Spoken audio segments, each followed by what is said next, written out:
Today we'll be touring around this 12.7 million modern design home here in Santa Rosa, Laguna. Easily accessible from the Santa Rosa exit going to Alabang, Makati, and BGC. Hi guys, I'm Arman Cruz and let's begin this house tour.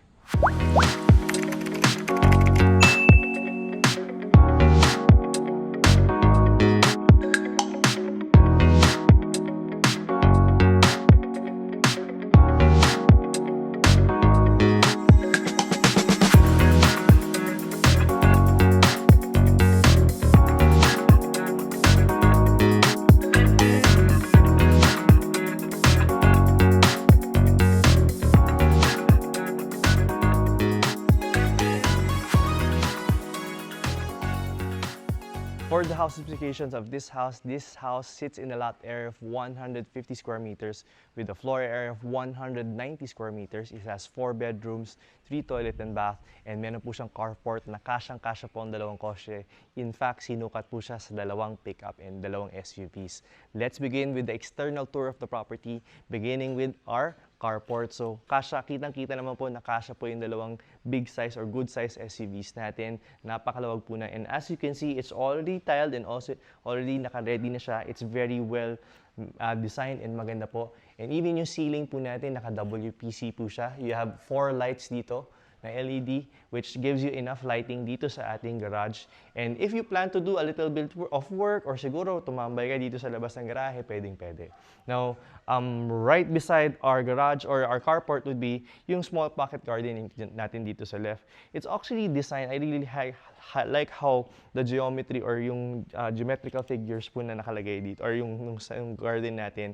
It's very nice. You can actually put more plants here if you prefer it. Pero ako personally, I like it simple. Okay na po yan.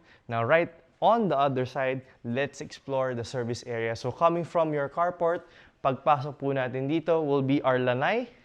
Okay, so meron tayo sliding glass door dito leading towards our dining area and our living area. Now, a little bit further, ang magandang ginawa rin dito is meron po siyang area wherein tiled po siya. And then you also have your turf grass, which makes it easily ma-maintain po siya. And maganda po doon, hindi siya magpuputik pag nag-uulan. Now, here at the back, you still have a lot of space to work on. So, if you would like to expand a little bit in your house, siguro lagyan nyo ng bubong puto, lagyan nyo ng storage area, pwedeng-pwede. You have a mahaba pong counter for a dirty kitchen. You can put overhead cabinets if you prefer. And then on the other side, this can be your laundry area. So, we're done here in the external part of the house. Let's go inside. Tara, pasok po kayo sa future home nyo. As you enter, we'll be greeted by our solid wood door. And at the same time, meron na rin po siyang digital door lock. So, hindi nyo na po kailangan maglagay or magpalit po ng door locks nyo. It's already digital. And as we enter, we'll be greeted by our double height ceiling na living area with your fluted panels and your floating cabinets here. It's a good space and a good size, especially for those families na mid-size to small size, perfect na perfect po to. And double height ceiling siya. As you enter the house, you feel that it's very airy and napakaluwag po ng pakiramdam niya. Now, as we move a little bit forward, right across our living area would be our designated dining area, which can easily fit your 6 to 8-seater dining table depending on the size of furnitures. Pero ako po, siguro kasya dito hanggang 10-seater.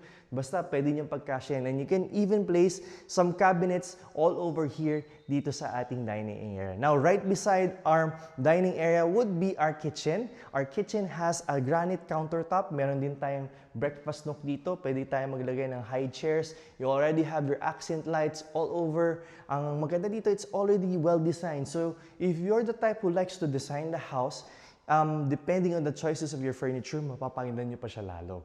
Now, you have this spacious kitchen here to work on in the kitchen, especially for those na mga nanonood natin na mahilig magluto. You have your overhead cabinets, you have your cabinets down below.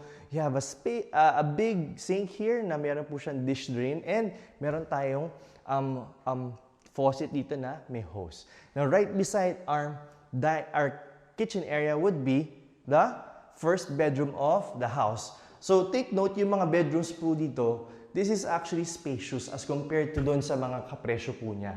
So napakaganda nito, okay na okay po siya. This can be converted into an office, a guest room, or maybe pwede rin siyang gawing maid's room or pwedeng linen area.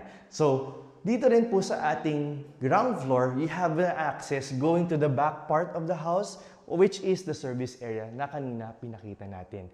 Also, here in the ground floor will be your first toilet and bath of the house. So tara, medyo mahabang hallway. So, minmaximize po ng owner, ng builder yung toilet natin. So, naglagay po siya ng small shower, you have your toilet, and you also have your sink here. So, we're done with the ground floor. Let's explore the second floor. Welcome to the second floor of the property. Here we have 3 bedrooms, 2 toilet and bath. But before that, let's admire the chandelier here in the staircase.